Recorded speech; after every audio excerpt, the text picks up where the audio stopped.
नमस्कार, मैं हूं प्रशांत और आज हम बात करेंगे स्पॉटलाइट पर एक ऐसी शख्सियत के बारे में जो कि ना सिर्फ एक राजनेता हैं बल्कि उनके और भी कई रूप हैं और उनके क्या रूप हैं ये आपको देखने को मिलेगा फिल्म मैं अटल हूं देखकर। और मैं अटल हूं की कास्ट एंड क्रू हमारे साथ है। पंकज त्रिपाठी हैं हमारे साथ, विनोद भानुशाली साहब हैं जिनके प्रोडक्शन में फिल्म बनी है, साथ में रवि यादव फिल्म के डायरेक्टर हैं और फिल्म के एक और प्रोड्यूसर जो हैं संदीप सिंह। बहुत बहुत शुक्रिया हमसे बात करने के लिए। सबसे पहले तो मैं यही आपसे जानना चाहूँगा कि पोस्टर में देख रहा हूँ, पोस्टर पे तीन जो पड़ाव हैं उम्र के वो दिखाई दिए हैं। मैं आप चारों से पूछूं, आप अटल जी को किस तरह से अलग अलग लोग अलग अलग रूप में याद रखते हैं, याद करते हैं? पहले तो एक मास लीडर अटल जी से मेरा परिचय हुआ था, बाद में कवि अटल जी को जाना। तो पहले मुझे यही मालूम था भारतीय जनता पार्टी के संस्थापक और एक बड़े नेता हैं। कवि अटल बाद में मेरे जीवन में आए और इस फिल्म के दरमियान मुझे लगता था मैं इनका बड़ा प्रशंसक हूँ, फ़ैन हूँ, पहले बहुत जानता हूँ। इस फिल्म के दरमियान पता चला कि मैं कितना कम जानता था। तो ये तीन फेजेज हैं मेरे, पहले नेता अटल जी, फिर कवि अटल जी और इस फिल्म के समय पता चला व्यक्तित्व अटल जी। विनोद? देशभक्त, सिंप्लिसिटी और एक्चुअली इंस्पिरेशन, ये तीन क्वालिटी। मतलब ऐसे तो बहुत सारी पर अगर आपने तीन पूछा था तो आई थिंक इसलिए यूथ को इंस्पायर होना चाहिए और एवरीबडी जो भी हम जब हम कहते हैं हम भारतीय हैं या इंडियंस हैं तो हमको ये मालूम होना चाहिए कि बॉस इन्होंने क्या क्या किया है, हमारी लाइफ अपग्रेड करने के लिए क्या क्या किया उन्होंने थ्रू आउट हिज लाइफ। मतलब उन्होंने खुद अपना जीवन पूरा देश को ही समर्पित किया था। So I think this are qualities. Ravi, और साथ में एक और चीज़ जोड़ देता हूँ कि फिल्म बनाते समय कुछ और जैसे उनको लगा पंकज जी को कि और नई चीज़ें उनके बारे में पता लगी, आपके लिए भी कुछ सरप्राइजिंग फैक्टर था? मुझे सबसे पहले तो मैं उनको जानता था ऐसे प्राइम मिनिस्टर या ऐसे लीडर जिनके लिए नेशन फर्स्ट था। आई थिंक उसके पे गाना भी आया देश पहले कि उनके लिए देश पहले था। तो एज अ लीडर उनको पहले जानता था। और सेकंड जिससे मैं बहुत प्राउड फील करता हूँ कि एक कलाकार जो प्राइम मिनिस्टर बने, कि मैं खुद जे स्कूल ऑफ आर्ट का विद्यार्थी हूँ, खुद कलाकार हूँ, खुद पेंटर हूँ। तो बहुत प्राउड फील होता था हम सब जे के स्टूडेंट्स को उस टाइम भी ना कि एक कलाकार प्राइम मिनिस्टर बन गया। तो मेरे लिए दो बातें बहुत इंपॉर्टेंट थी। एंड जैसे ही रिसर्च शुरू हुआ काफ़ी सारे पहलू और मालूम पड़े। जैसे वो कॉलेज में थे तब उन्होंने क्या किया था जो मुझे पहले मालूम नहीं था। बचपन में उन्होंने कौन सी कविता लिखी थी जो कविता सुन के सब उनके पिताजी लेके सब लोग प्रभावित हुए उस साल में, इतने छोटे 8 साल की उम्र में उन्होंने कविता लिखी थी। वो कौन सी कविता थी जो मुझे पहले मालूम नहीं थी। कॉलेज के लाइफ में उन्होंने जो आंदोलन किया था वो क्या आंदोलन था, वो उस वक्त 18 साल के या 20 साल के अटल जी ने जो एक वक्तव्य किया था उस ज़माने में। आई थिंक मैं जब 18 साल का था शायद मैं नहीं कर पाऊँ। तो ऐसे काफ़ी सारी चीज़ें स्लोली मालूम पड़ी और मालूम पड़ा कि बेसिकली कोई भी आज जो यंगस्टर जो है वो थोड़ी राजनीति से दूर भागता है। उनको लगता है राजनीति का मतलब कि कोई भी नेता या लीडर पे जो फिल्म बनती है तो नॉर्मली इसमें नेगेटिव शेड ज़्यादा होते हैं। बट ये फिल्म करते करते हमको जब मुझे खुद को ऐसे रियलाइज़ हुआ कि अगर आपको बदलाव लाना है समाज में तो आपको राजनीति में आना पड़ेगा। इसीलिए अटल जी भी राजनीति में आए थे। तो आई थिंक वो एक बहुत बड़ी सीख थी इस फिल्म करते वक्त। संदीप? इंडिपेंडेंस इंडिया के बाद मुझे लगता है अटल जी ही सिर्फ एक ऐसे नेता हैं जो विश्वास हैं। तो मुझे ऐसा लगता है कि विपक्ष हो या पक्ष हो, हर इंसान के लिए अटल जी एक विश्वास थे, नेता कम। और वो विश्वास की वजह से ही हमने ये फिल्म बनाई है। एक और चीज़ जो मुझे लगता है कि अटल जी एक ऐसे नेता थे जिनको जितना उनकी पार्टी प्यार करती थी उतना ही जो प्रतिद्वंदी थे वो भी उनको उतना ही प्यार करते थे। बहुत सारे किस्से उनके बारे में कि कैसे उनको हिंदुस्तान से बाहर भेजा गया जबकि उनकी सरकार नहीं थी। जब आप अटल जी के बारे में बात करते हैं, अटल जी को आप देखते हैं तो आपकी जो ट्रेलर है उसमें भी एक वो सीन है जहाँ पे आपका फोकस होता है कि उनका फोटो क्यों हटा दिया नेहरू जी का। ठीक है। सो जो बायोपिक्स हैं उनको बनाना आज के डेट में थोड़ा सा मुश्किल होता है बिकॉज आप ईमानदारों की बात कर नहीं पाते। आपने ईमानदारी कितनी बरती सबके साथ, सबसे मेरा सवाल है। अभी क्या है ना कि हमने पूरी ईमानदारी पूर्वक फिल्म बनाई है जिसमें व्यक्ति को हम सिर्फ महिमा मंडन नहीं कर रहे हैं जी। हम सब होते हैं व्यक्ति अपनी अच्छाइयों और अपनी कमियों के साथ। कुछ व्यक्ति हम में होते हैं जिनमें कमियां नगण्य होती हैं, खोजना मुश्किल होता है जी। अच्छाइयाँ ही अच्छाइयाँ होती हैं। पर चूंकि राजनीतिक कद के व्यक्ति हैं तो हो सकता है उनका प्रतिद्वंदी उसमें भी कुछ खोज ले कि आपने तो ये किया नहीं।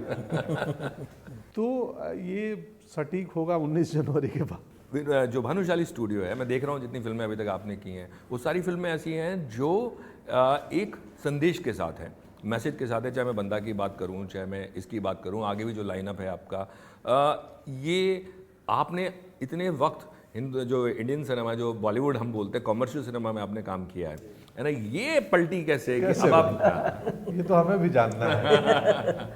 जहाँ सिर्फ नोटों की बातें होती हैं।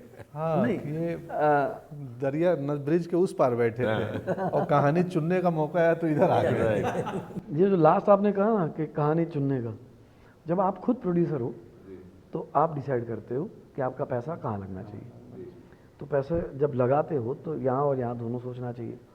तो मेरा पलड़ा जो भारी था, तो मुझे मन से लगा कि बॉस ऑल माई लाइफ है, मैंने अच्छे से जिया है, मुझे बहुत सारी पैसे बहुत हैं। नहीं, पैसे की बात नहीं है, सिर्फ पैसे तो देखिए बहुत कभी नहीं होते, ये मैं मानता हूँ। पैसा और प्यार हमेशा कम ही लगता है, हाँ, कि भैया जितना आए फिर आप बांटते हो या जो भी होता है।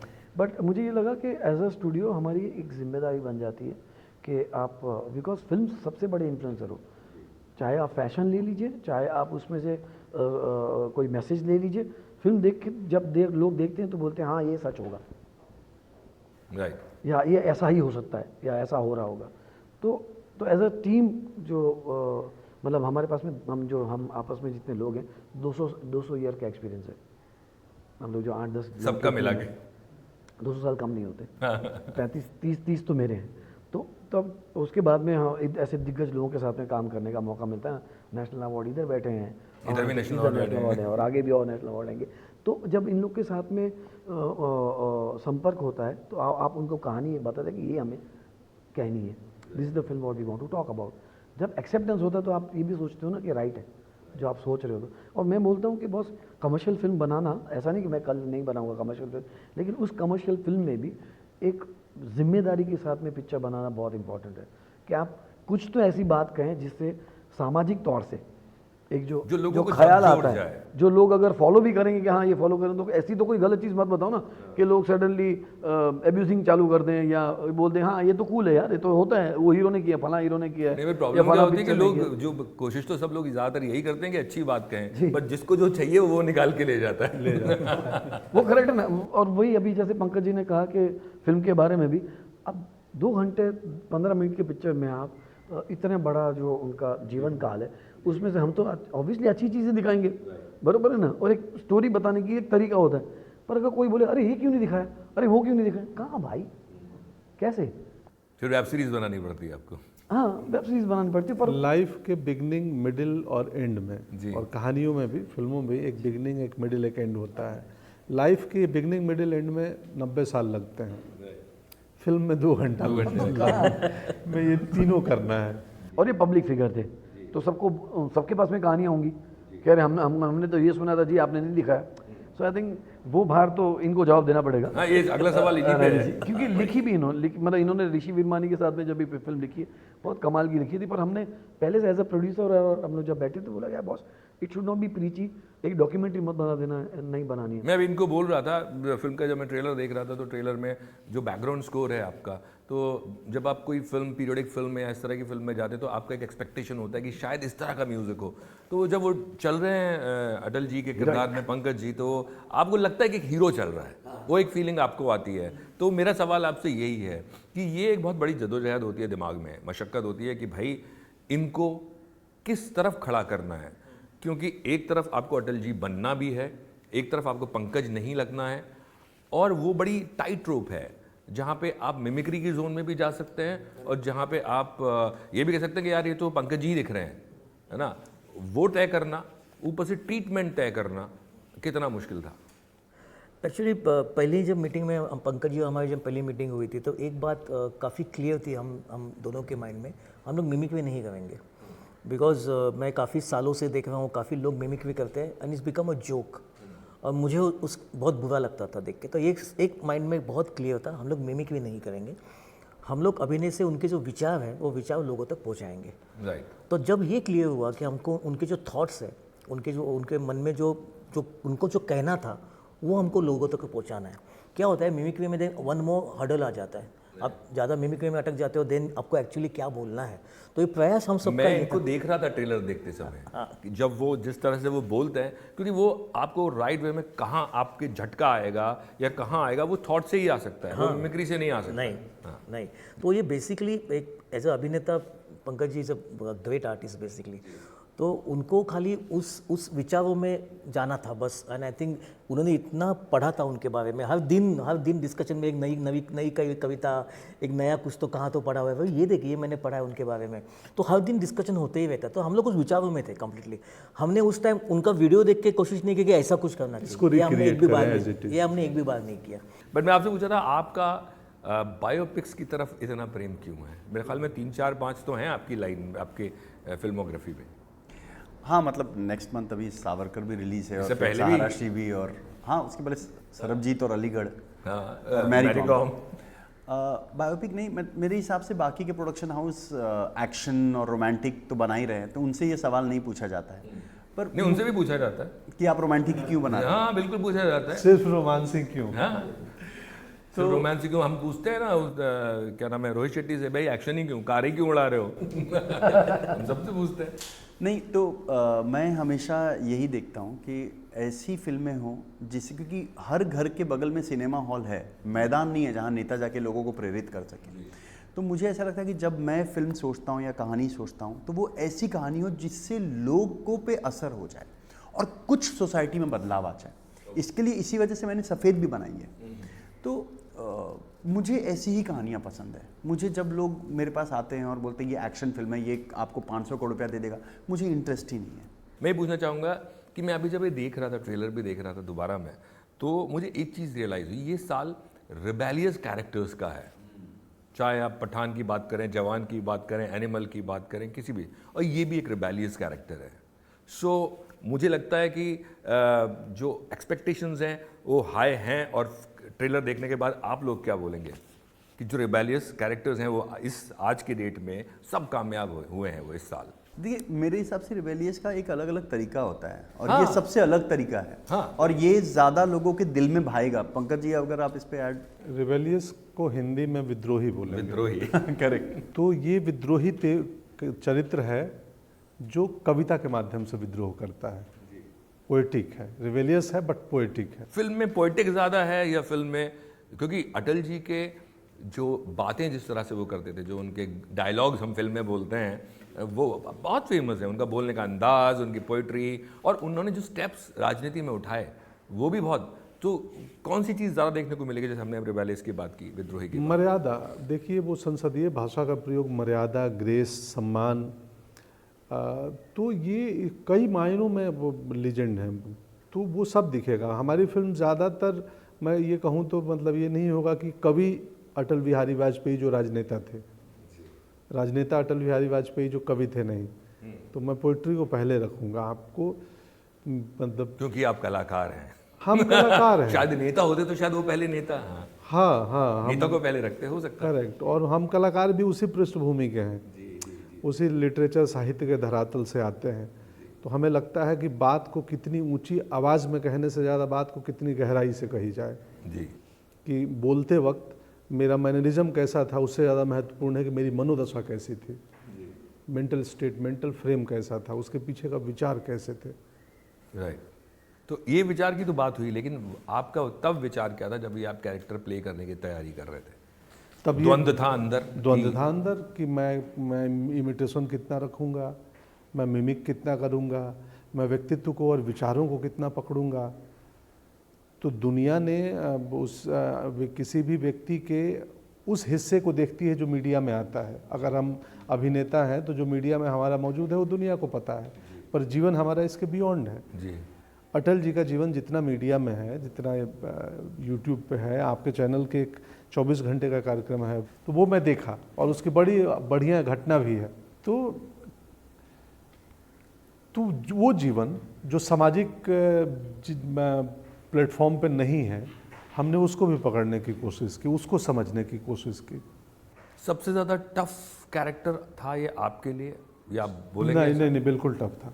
इसलिए क्योंकि ये काल्पनिक किरदार नहीं है, ये व्यक्ति थे और बहुत विशाल थे, बड़ा व्यक्तित्व था और इनके बहुत सारे audio video written text material उपलब्ध है पब्लिक फोरम पे, तो इस लिहाज से बहुत कठिन था। जैसे हमने कहा कि आपको जब आप कोई कैरेक्टर प्ले करते हैं जो कि ज़िंदगी में लोगों ने देखा है, वो करना मुश्किल काम है, आपके हिसाब से बतौर एक्टर और आपके हिसाब से बतौर प्रोड्यूसर्स कौन से ऐसे 2 या 3 एक्टर्स आपको लगे जिन्होंने बहुत खूबी के साथ और जिनको देख के आपको लगा कि यार ये कमाल कर गया?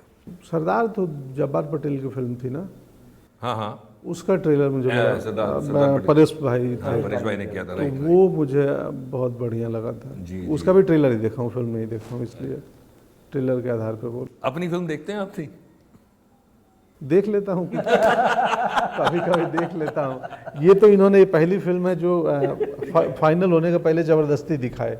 मैं बोला मैं देखता नहीं हूँ, मैं जब आप सेंसर के बाद जो पब्लिक स्क्रीनिंग होगी तो बुला लेना, मैं भी देख लूँगा। राइट। हमारा ये कहना था कि सर अगर आप पिक्चर ये मतलब हमने तो बना ली उस तरीके से आपने, और वो कभी ना मॉनिटर देखते हैं, मैं मॉनिटर भी नहीं तो देखता हमारे से ये पिक्चर इसलिए देखनी होगी कि कहीं पे आपको लग रहा है कुछ कमी है, कुछ है, तो दोबारा फिर हम कर लोग दोबारा भी कर सकते हैं। और इनफैक्ट हमने एक दिन का वापस एक शूट भी किया, वो कमी नहीं थी, हमको नहीं लगा थी, कि हमको कुछ थोड़ा add-on एग्रेशन, करना है। कुछ एक ऐसी चीज डालनी थी। थोड़े ड्रामेटिक मोमेंट बनाने थे। रवि जी और हमने सबने मिलकर डिसाइड किया कि नहीं है ये तो चाहिए, तो हमने वापस वो किया। फिर एक चीज़ और बनती है पूछनी, वो ये है कि जब आपने खुद को देखा तब आपने अपने आप को कितने नंबर दिए और आपको क्या लगा? मैंने नंबर तो अपने आप को नहीं दिए, लेकिन मैं भावुक हुआ। 2-3 जगह पे मुझे रोना आया खुद को देख के, और वो खुद की एक्टिंग से नहीं रोना आया, उस व्यक्ति की यात्रा से और उस व्यक्ति की जर्नी से और उस व्यक्ति के इनर एलिमेंट से रोना आया।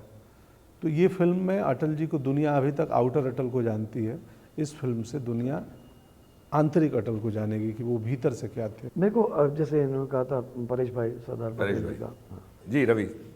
मुझे जो one of the best biography जो याद है वो गांधी, जो मुझे बहुत अच्छी कौन लगी। सी? Gandhi Gandhi. As a biography. And जो मैंने एक रिसेंटली की थी ताली, जो सुष्मिता का काम मुझे बहुत अच्छा लगा। ओके। आप? मनोज वाजपेयी, नलीगढ़, रणदीप हुडा इन सरबजीत। क्या बात, बहुत बहुत शुक्रिया बात करने के लिए। और मेरे ख्याल में जैसा लोगों को लगा फिल्म देख के, आप लोगों को लगा, वैसे ही लोगों को भी लगे। अटल जी को देखें, एक नए अटल जी को देखें पंकज जी के थ्रू। बहुत बहुत शुक्रिया and all the best. Thank you.